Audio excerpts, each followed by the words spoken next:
So does Beetlejuice Beetlejuice imply the existence of a third movie? Beetlejuice, Beetlejuice, Beetle. Don't even say his name. Welcome back to Halloween in the Middle, everybody. Today our movie in the middle is Beetlejuice Beetlejuice.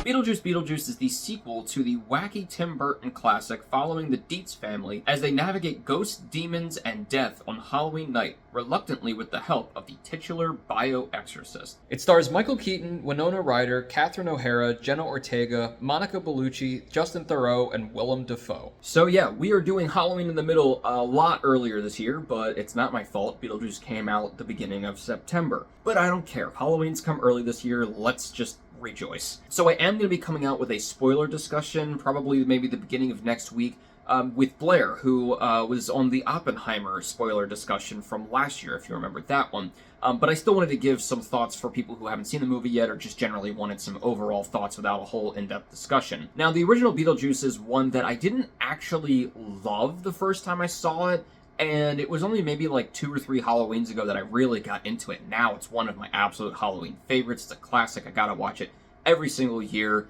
It's just such a simple, fun, almost no-stakes story. It's got a really cool world, really interesting rules, even if they don't quite make a lot of sense sometimes. And just the overall aesthetic is very, very, very Tim Burton. So 36 years later, they came out with the sequel. And how does it fare? I think the biggest high of this movie is absolutely that the tone, the vibe, the aesthetic is all still there and more.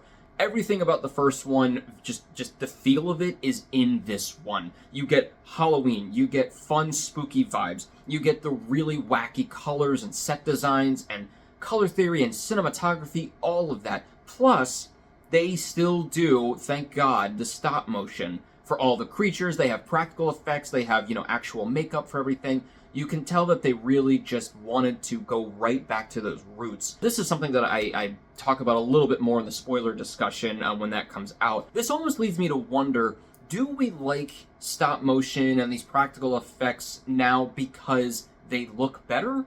Or because it's a nostalgia factor? It's interesting because it's never been like, oh, the practical effects and the stop motion look realistic. We know they look a little bit cheesier, but they do have an actual physical substance look to them. So, I think there's something there that even though we know it's fake, it still seems better than CGI in some respects. And there's actually a couple more things that I didn't really expect in this one that Tim Burton does that's just very Tim Burton-y, a lot more of these funny little gags, a couple sequences that are like other forms of animation or mediums that I didn't expect him to have. So it was really cool to see all of those. And along with the look of the movie, there was a lot of really cool ideas, a lot of cool characters, some fun things that went on. This movie is just a ton of fun, at least once it gets going, which I'll get to in a second. But it was just so much fun. It gets super chaotic and wacky, and everything that you see from the underworld of the first one, we see a lot more in this one. I think that is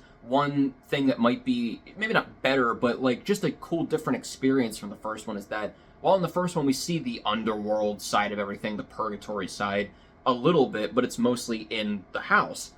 This one, we get to see, for like half the movie, a lot more of that underworld and all of its workings and everything. So that was pretty cool. The acting all across the board was great. They just had a ton of fun with this one. You could tell, once again, resuming these characters' lives. It is interesting to see a lot of these characters, coming back after so many years, and they're so much older because we had them as this young family, the Dietz family, in the first one. And it is kind of cool to see that even though they weren't necessarily the main characters, they are now in this one. And although they didn't believe everything that was going on in the first one, now, having experienced that, they're kind of like the head honchos. They know what's going on here. And so it's really cool to see that a little bit of a shift. Catherine O'Hara, absolutely amazing. God, I love her so much. Although I can't hear her say anything anymore without thinking that she's not doing the Moira voice. And the dazzling peach curl bat pull. Winona Ryder was incredible, getting right back into Lydia. They do a lot with her character that's definitely different, being like she's grown up and out of certain things.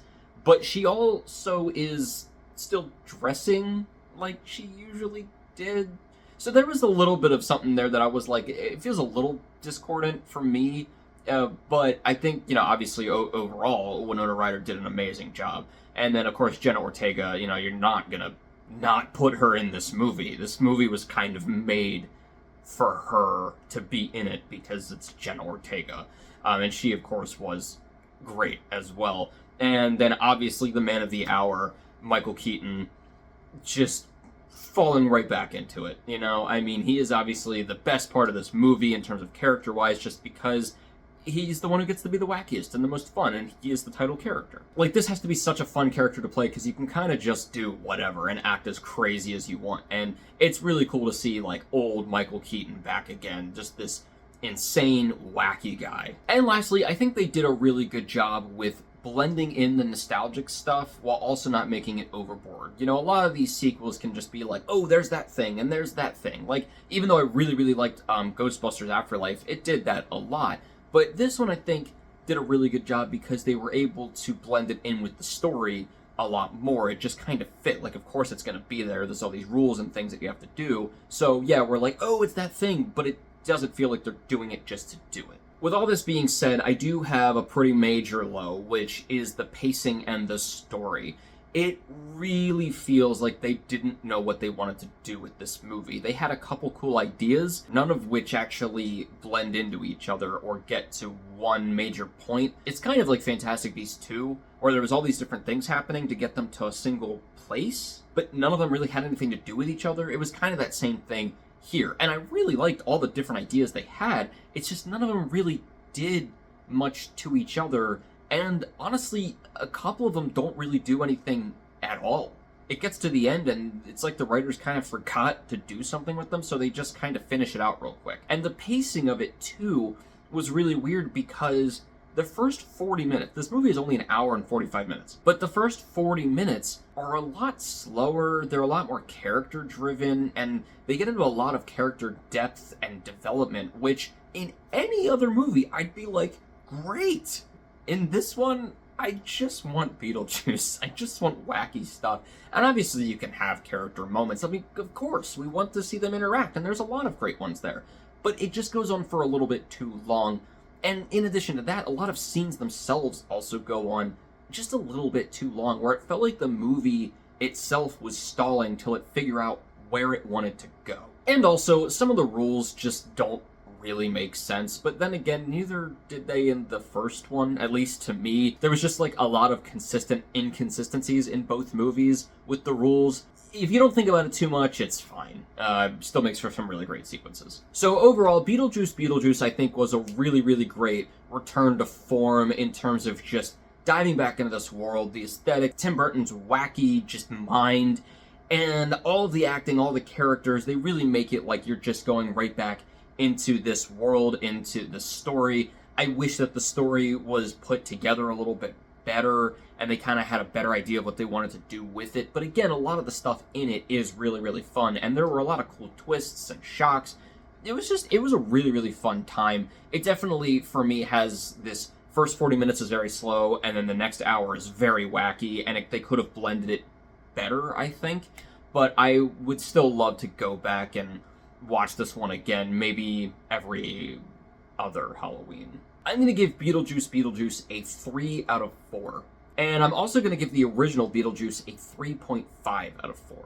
Well, guys, let me know what you thought of Beetlejuice Beetlejuice, and let me know which you like better. And then also just let me know what you're excited for this coming October with all the movies and Halloween stuff coming out, all these shows. We've got a lot of stuff coming out. So, look forward to that, and look forward to the spoiler discussion, which will be coming out in just a few days. And as always, keep your hopes high, your stress low, and Halloween right in the middle. I'll see you guys later.